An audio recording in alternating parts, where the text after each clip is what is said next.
king.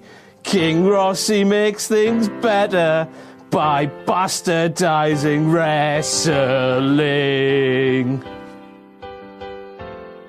King Ross! I'm a sick guy! It's me, it's that K-I-N-G, and yes, it's that time of the bastard week again where we take a look at all the WTF moments from WCPW loaded. And yes, Grado Bonnie lad, this is still your fanny pack, you've still not given us a call, do you not even watch us, man? Right then, I knew I was going to have my work cut out for WTF moments with it being a WCPW show. You know, because Blompier and his booking team are a bit west with the decisions, aren't they? But I didn't think I'd have to be starting with the opening disclaimer in the opening seconds of the show. Check this shit out, man. Our ring is actually a young single father. Sometimes his mind wanders when he lies awake at night. What happens when he gets too old for this? Who will provide for little Timmy then? WTF is that doing in the disclaimer for a WCPW show? What on earth has little Timmy got to do with WCPW? I don't fucking know. Answer the postcard, please, because Timmy, I've got one thing to say to you, Bonnie lad. Fuck you! Did you see those unsold I'm a Loyal Subject shirts on the table in front of General Manager Adam Parmesan in that opening shot of the show? Because I certainly fucking did. They're a bona fide WTF moments because them shirts, they sell like hotcakes. Did you know that I've currently sold over 53,000 of them so far? Guess how much royalties I've pocketed from that? Fuck all. That needs to change. What culture bosses who make that decision? Nah, I can't do that. I'll get fired, lads. Fuck that. Thanks for employing me. Roman Reigns called General Manager Adam Parmesan for a job. WTF moment. Adam Parmesan replied to Roman Reigns by saying he'd hire him when he's clean. Technically, because that suspension is over, Roman should be clean now, making Adam Parmesan's joke at least a few weeks out of date, like a mouldy piece of Parmesan at the back of the fridge, or as Kenny has just so wonderfully put it, like some strawberries with some, you know, when they get the fluff on the bottom of them. I don't like Parmesan though. Not the human version or the cheese version. I'm more of a cheddar man. Love cheddar. Nice cheddar cheese. Cheddar cheese. Now I was gonna run through all of the WTF moments from that outstanding triple threat match between Noam Dar, Will Ospreay and El Ligero, but to be quite honest with you, because there were so many, you know, the flip over the top rope, the double champagne super knee bar, everything, all of them, there's that many of them, I just can't be arsed. I'm just going to put them onto a nice bundle. In fact, you know what I'll do? I'll use this handy prop. I'll stick them all in Grado's fanny pack. I'll seal it up like that. They're all in a nice little heap. Deal with it. We'll move on. It's Alex Shane o'clock, motherfuckers! I can't believe it. I'm that ecstatic. I'm going to celebrate like Grado does. Get in! Oof, bloody hell, sorry lads, I got a bit flustered there, but did you hear Alex Shane compare Farouk Assad's helmet, you know that shiny blue thing, to a condom? I did. How the f*** does that helmet look like a condom? If anything, those blue bits coming down off it made it look like a bit of a rampant rabbit, you know. A female insertion pleasure device. Right then, we're back to the commentary table again, and did you hear Dave Bradshaw? Oh, Bradshaw, JBL, DBL. Did you hear him call Alex Gracie Drake by mistake? Because I did.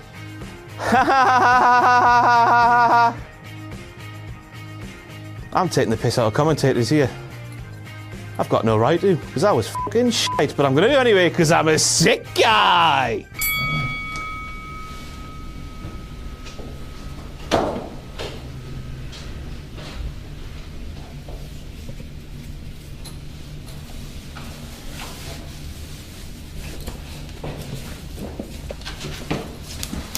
Get it!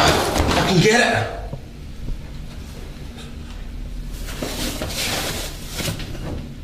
How dare you? Dickhead. What? You dickhead? You're a dickhead. You're a dickhead. You're a dickhead! Takes one to know one. Well, you're baldy! Come on, mate, you can't take... There's some things you can't take back. I'm sorry, I shouldn't call you baldy, but you're still a dickhead. Okay.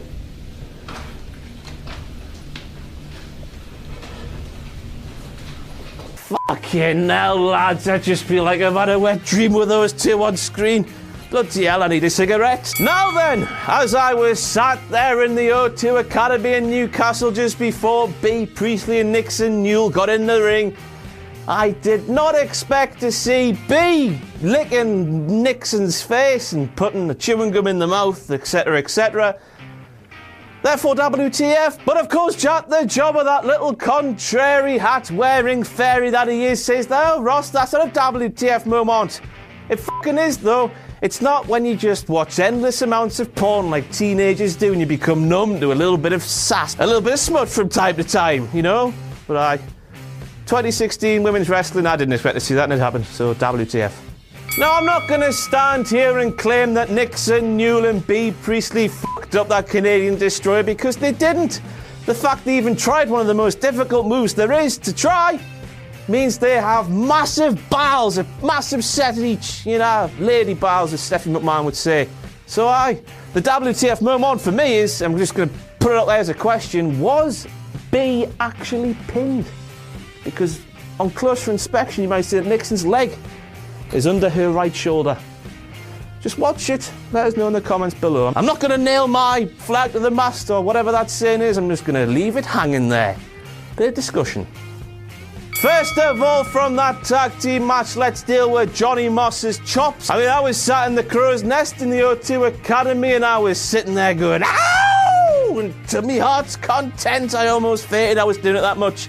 But honestly, they sound like gunshots. I never heard anything like it in person. Me homeboy Drake from Newcastle upon Tyne, he summed them up perfectly by calling them defibrillator chops.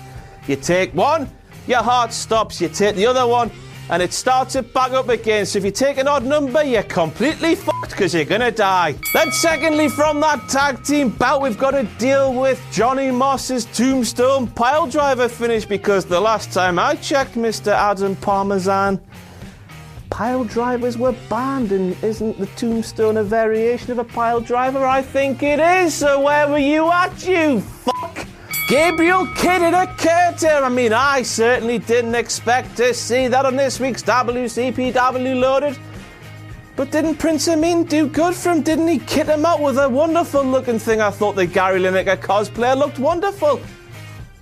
Isn't Prince Amin just the best, isn't he? A man who has slayed over 14,000 women and he's still got time for some lowly servants. He's a role model to us all, a god of our time, just a wonderful man. And I'm proud to call him my brother from another mother, my BFF, my everything. But though, why the f*** was Gabriel Kidd ordering a taxi to get from the travel lodge inside the gate to the O2 Academy in Newcastle upon Tyne? It's only a 5-minute walk, you lazy bastard. There's been far too many nights when I've been ganning Raj and necking cowies inside that academy and sauntering up to that hotel just to get me head down. It's a lovely little walk through the centre of the big market. A place that'll put hairs on your chest and ballocks on your eyes. Who would have thought that Aaron Stevens wanking off the top rope with a towel would have got such a huge ovation? Because I certainly didn't. And who would have thought that would have led into some Fandango chants? I mean, I was sitting there in the crow's nest, feeling like I'd dropped some asses, never mind cowies. I thought I was hallucinating. Fandango in 2016? What fucking year is it, lads? Take me back to 2016. Now, I know this is the point of the show you've all been looking forward to, but don't expect me to be making any jokes at the expense of Doug Williams and that fall. Seeing that fall live was absolutely gruesome. It was hard to watch. I do not want to see anything like that again. The WTF moment here is not that fall, but it's the fact he managed to carry on with that match, and not only that, managed to wrestle the next night as well. Less than 24 hours later, he was back in a wrestling ring. The man's indestructible. Doug Williams, my respect for you is through the roof. You're a national treasure. And that's it for all the WTF moments from WCPW Loaded Episode 5. I've been King Ross, you've been my loyal subjects, and this has been Grado's Fanny Pack. If you want a Grado, holler, and I'll send it up to you. I'll see you next time. Bye.